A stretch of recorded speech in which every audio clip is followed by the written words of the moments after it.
தண்ணி எடுப்பாரு, தண்ணி எல்லாம் விற்பாரு, குடத்துல கொண்டு வந்து கொடுப்பாரு. ஒரு குடத்துக்கு வந்து பாத்தீங்கன்னா 5 ரூபாய் என்னமோ தருவாங்க. அந்த பைப் போய் பிடிச்சிட்டு வருவார் நல்ல தண்ணி. அவர் எப்பவுமே பாத்தீங்கன்னா அவர் நெகோசியேஷனுக்கு வந்து காலையில 10 மணி வரைக்கும் உட்காந்து இருப்பாரு நெகோசியேஷனுக்கு. என்னென்ன அப்படின்னா, தம்பி நேத்தே வாங்கியிருந்தா இவனுக்கு காலையிலேயே வந்து கூட்டிட்டு போயிருப்பான தம்பி, ஒரு மரியாதை இருக்காது. நான் 2 பேர்த்திட்டையுமே வாங்கலாம் தம்பி. நான் உட்காந்துருக்கேன் தம்பினா 2 பேர் வருவானுங்க. என்ன தொல்லை பண்றீங்க வாங்க அப்படின்னா, ஏப்பா அவன் என்ன 300 தான் தர்றேங்கிறான் அப்படின்னா, சரி தொலைட்டு நான் 500 ரூபா ஒரு ஓட்டர் மரியாதையா வந்துட்டுனா பாருண்ணா. இது சத்தியமா இப்படிதான் நெகோசியேஷன் நடக்கு. பூராமே இப்படி அலைய வேண்டியதா இருக்கு இன்னைக்கு. தமிழ்நாடு ஃபுல்லா இப்படி அலைய வேண்டியதா இருக்கு. எல்லாம் நெகோசியேஷனுக்கு வந்துக்குவீங்க. இல்லையே விஜய் ஜெயிக்க போறாரு, நீ உங்களுக்கு எதுக்கு நான் நோட்டு போட்டுன்னு உட்காந்துட்டாயின்னு வச்சுக்க. என்ன பண்ணுவீங்க?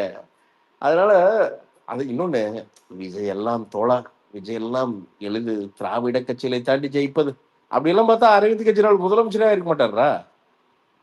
எப்படி முதலமைச்சர் ஆவாரு? டெல்லிக்கு முதலமைச்சர் அரவிந்த் கெஜ்ரிவால் எப்படி ஆவாரு? எந்த ஜென்மத்திலையும் காங்கிரஸ் பிஜேபி தாண்டி ஆயிருவாரா? டெல்லியில ஒருத்தன் ஒருத்தன் ஆயிருவானா? ஒருத்தன் பஞ்சாப்ல ஆக முடியுமா? எப்படி ஆனா?